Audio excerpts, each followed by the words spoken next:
Yeah. I'm shocked you. And you're here. Well, and we're together still. I'm not going anywhere for another 29 minutes. But big UFC this weekend. I didn't bring up yet, and of course I have an opinion on it. Marshawn Lynch arrested in Vegas on a DUI. Stupid. Why? I'll tell you why. Because we don't penalize people enough for when they do this. No, I think it's deeper than that. I think it's just they feel invincible because they have too much money. Well, they do. Well, the league gives these guys so much cash. I don't even think it's that. I think they're above the law. No, because there's plenty of other morons that get DUIs. You know, all the time. You read about it, you see it. Well, you don't see it, or I don't see it because I don't watch the news. But you know, you hear about it all the time.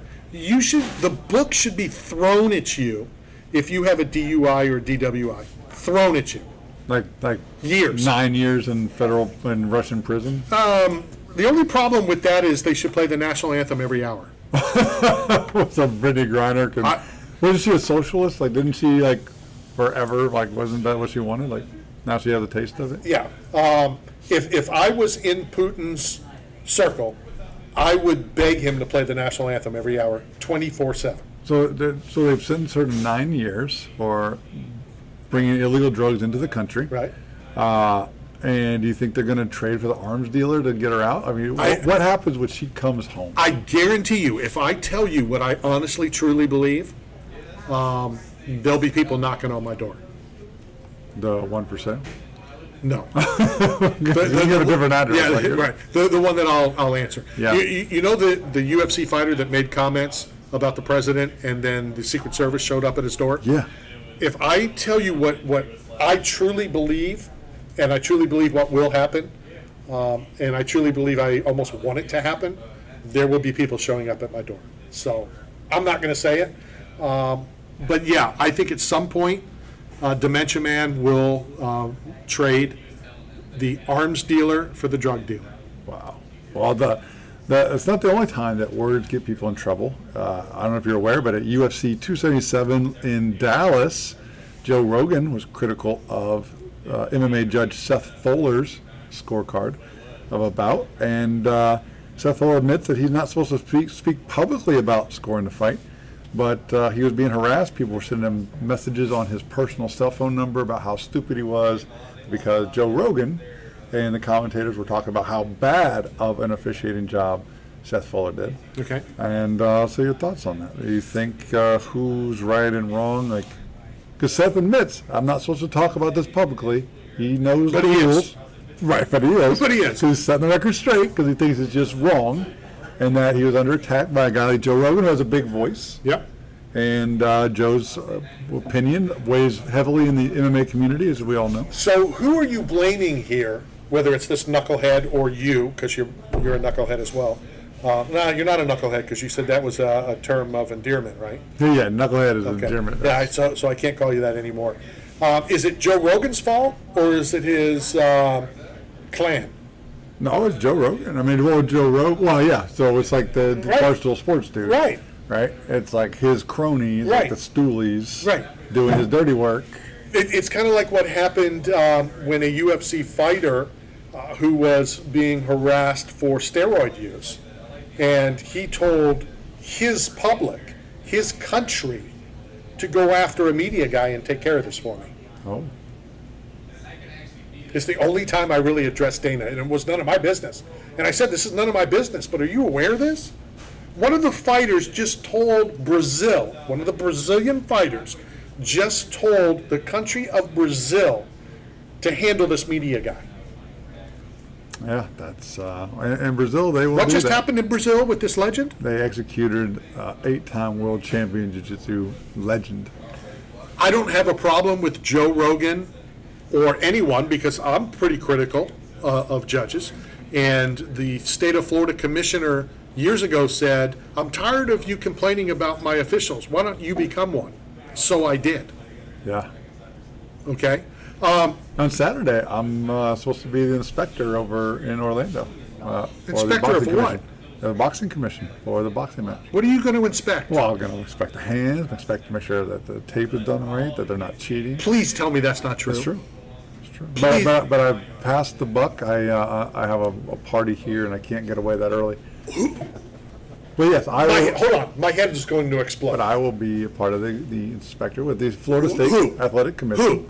Who? Me. Who is telling you that you're going to do it?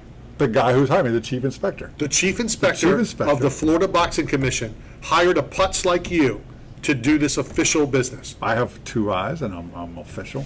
I have a whistle, I will call the commission tomorrow. and I have a striped shirt. I will make this a national story. I can also work the boxing match and then go straight to Foot Locker and sell you shoes. That you definitely can do. Did you watch any of The Ultimate Fighter on Saturday? I did. Did you watch the first fight? Which fight was that? The fight where there was an alleged tap, and then when the fight stopped, the fighter stood up like, "What'd you stop the fight for?" And then the winner broke down. And I get why she was so upset, because if it appeared the way that it appeared, she was saying she didn't tap, where the girl let go of the submission. Now this fight has been tainted by the opponent denying, and that's why, and this is a slippery slope, and that's why I really wanted the talent here today, Caleb, so I could talk to him about it. I have always said, I had an ordeal with a pretty well-known fighter that trained at the gym I trained at in the St. Pete Pinellas Park area. Okay. And he held on to a choke after the referee came over. Okay. Okay? And no, he held on. The referee came over and he continued to hold on. Okay. And I was very vocal about it. And I said, you're representing me. You came out with the flag of our gym. That represents me because I train in that gym. And I was adamant about it. I hated it. So then his next fight, it was in New Jersey, and something similar happened. And afterwards, and I didn't know this, but you could eat for free at the casinos if you're like involved in the show. Oh, okay. They have their own buffet. Okay. And I hit that hard. So he came up to me and he asked me, he goes, "What did I do wrong?" I said, "Absolutely nothing." Because until the ref comes over, puts his hand on you, tells you To stop. Right. you don't stop. So I almost feel bad that she let go before the ref came over, because the ref didn't see the tap. So if the ref doesn't see the tap, then what? Yeah. I mean. What do you do? No, that you're in defense mode. I was kind of thrown on what they did. They asked if anybody of the judges saw it. Oh. And one of the 3 judges happened to be Big John McCarthy's son, and Herb Dean, who happened to be standing there too, did see it. So made it a submission tap. And now she's in tears, because that just tainted, and it does, there's question Sure. on how dominant that fight was. I don't know how or why you took me off on this tangent, but Take you anywhere. but it good for her. I brought up about the event, and good for the whole card. And But again, I did miss that fight. I didn't join in. I joined in the Sam Alby fight. That was my first fight I watched of that card. and when did Sam Alvey join? He's still waiting to join that fight. It's not up yet.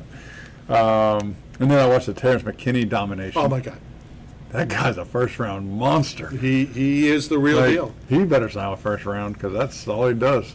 Why? Because the name matches. It saves on printing costs Okay, all right. and logo design. Okay, no, and he's already demanded a title fight. Yeah, I mean, It's easy to demand anything. of course. Get it done is another story. And Juliana, Muhammad, Jeff Neal put on a clinic against Luque. I wonder what Jeff Neal had in common. Oh, that's right, he was on the show. He was the Randy Rub. Yeah, he did a little Randy Rub. The Randy Rub is offensive. It's offensive, and sometimes it works. I mean, the WWE would be okay, though.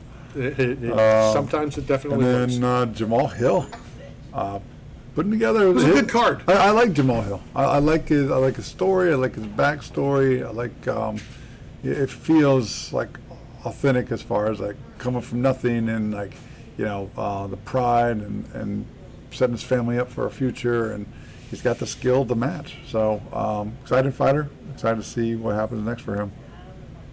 I don't think he's going to get a title fight next, but he'll get close. Yeah, no, I mean they're working their ways up, and that's good. Competitive. There were some great fights. There'll be some good fights this weekend. The down again, up again hope I don't get hurt again. Dominick Cruz gets back in action this weekend. Yeah.